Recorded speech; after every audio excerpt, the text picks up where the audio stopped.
Okay, in this recording, I want to go over with you and share some of the basics of how to create an assessment using Blackboard. So the first thing we have to decide is where do we want to put this assessment, and you can put it almost anywhere. You can create one folder that holds all of your assessments, or you can create weekly folders or folders by chapters and put your assessments in there. So it really just depends on how you want to organize your course as to how you want to get started. But for today's purposes, we're just going to come over here to course folders and content, and I'm going to click on that area, and I'm just going to create an assessment right here and put it right in this course folders and content area. If you come to this area right here where it says assessments, it allows you to create any number of different types of assessments. And so for today's purposes, we're going to create a test. So if I click on test, then it comes up and it says, do I want to create the test? And of course, as you can see here, I don't have any tests created, so the answer is yes, I would like to create a test. So I click create. And then I have to give this a name. So let's just say this is a test, or test number 1. Oh, I'm sorry, number 1. And maybe I want to give it a little description. So we might say that this test covers chapters 1, 2, 3. And there is no, that's just a description of the test. I could put some instructions in here, which might say something like, you will have 45 minutes to take this test. Again, something like that. And then I just click submit. And now, so I'm ready to create my test. You can see I have the description and the instructions. So now I want to create my test. So I come up here and I click Create Question.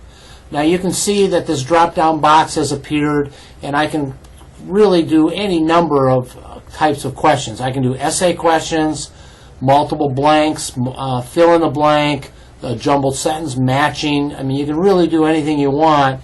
As you can see, short answer, true, false. Oops, sorry. So you can do a large number of questions in here, and it's really up to you as to what type of questions you want to have. Experience will be your best teacher here. Sometimes it'll work, sometimes it won't. Some types of questions might work better for you than others, is kind of what I meant to say. I'll give you a real quick example here. I used what was it I used? A fill-in-the-blank question. Well, even though the computer says, how many different ways can you answer this question, and you try to think of every possible way, believe it or not, your students will find a different way, and even though they're answering the question correctly, because it wasn't one of the ways that you had selected for your question, the computer's going to mark it wrong, and that's going to create some problems for yourself. So, keep that in mind. I've done a lot of multiple choice questions, and those work pretty easy. So let me just take you to that right now. So we click on multiple choice. Comes up and says, what is the question title? Well, in this case, my question title is just going to be question number 1. Okay? And then it says, what is the question? So the question right here would be is, what color is the sky on a sunny day? For example. And then you have your options. Now you can answer numberings. You can have your answers can be 1, 2, 3, Roman numerals 1, 2, 3, ABC uppercase, ABC lowercase, really doesn't matter. I think I'll go with uppercase ABCD. And I can have them vertical or horizontal. I like vertical, so I'm going to pick that. Do I want to allow partial credit? No. Do I want to show my answers in random order? Yeah, you might want to do that. That'll help mix it up a little bit so students cannot, say, well, it's always going to be A and then B and then C or that kind of thing. And then the other thing here, though, I did notice this, with multiple choice questions, you have to have at least 4 answers. You can't do a 2-answer or a 3-answer multiple choice question. You can do, 15, 16, 17 multiple choice answers, but you need to have a minimum of 4. So we're just going to pick 4 here. and then we can type in what our answers are going to be. So I could say here that the color of the sky is going to be red. I can say maybe I want it to be blue. Maybe I'll say down here I want it to be green. Maybe on the last one I'm going to say it's going to be orange. Okay. Now my correct answer is going to be blue in this case. So this little radio button that you see right here, if I click on that radio button, that now makes answer number 2 the correct answer.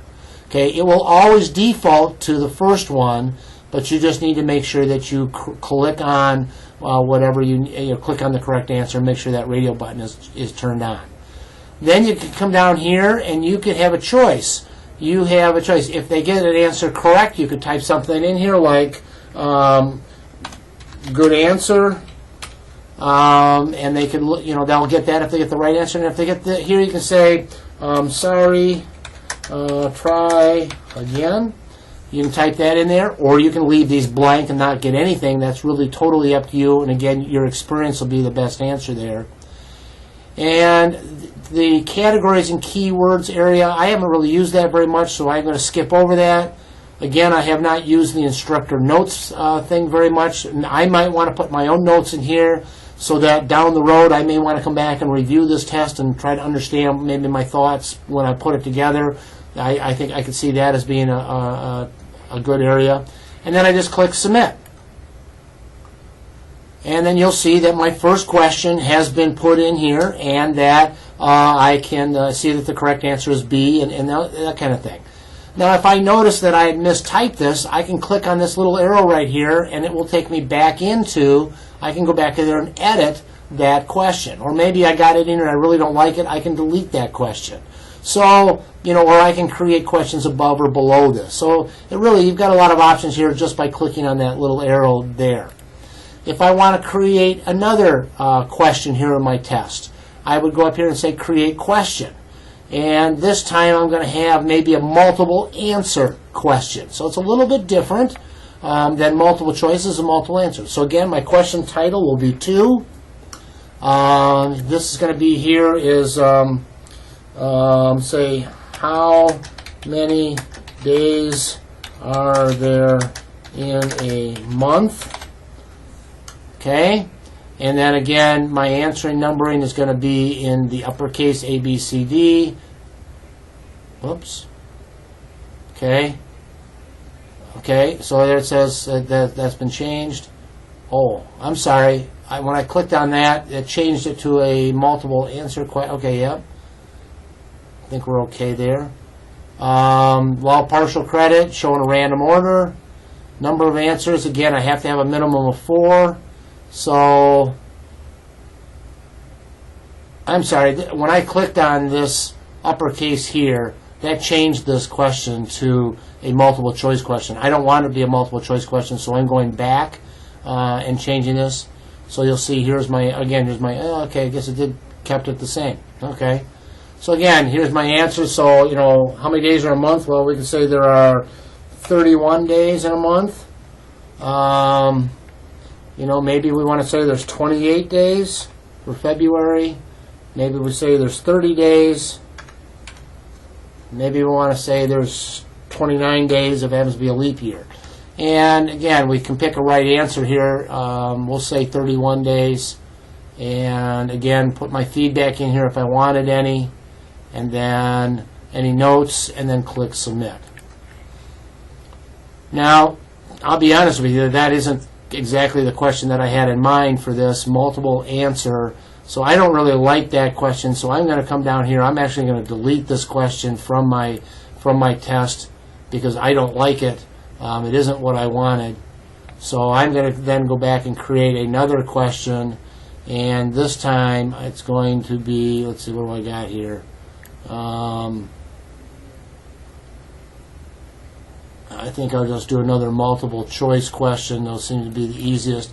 Again, I have some experience with some of these questions, but for the purposes of this demo, we'll just keep it pretty simple. So again, what kind of question do I want to have is maybe which month is the shortest,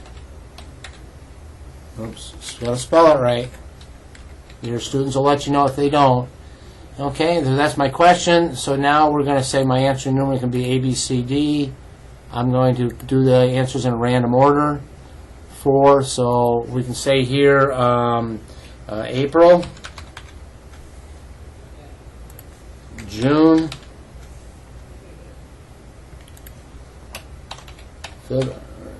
February, December. And of course we know the right answer here is going to be February, so I click on February, come down, and again put in any feedback in if I wanted feedback. I don't really care for it at this time, and click Submit. So that's pretty straightforward. That's how you create this assessment right here. You can play around a little bit with this reuse questions. You can reuse some questions or question blocks. Again, I don't have a lot of experience with that. And you can upload questions here, perhaps from a test bank. Again, it would take a little bit more experience, but this gives you the basic ideas of how to create an assessment online. Alrighty? Alright, so when you get done with that, and you're all done, you hit OK. So you've got all your questions entered.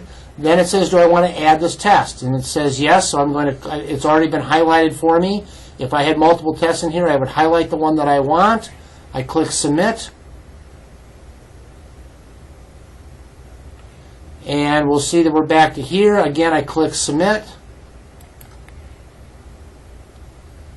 And if we look now in my course folders and content, we'll have online course test. Oh, here we go. Here's test number 1.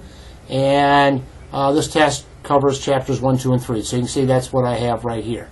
It says it's not currently available. So if I wanted to make it available, I could click on here. Let's edit my test options.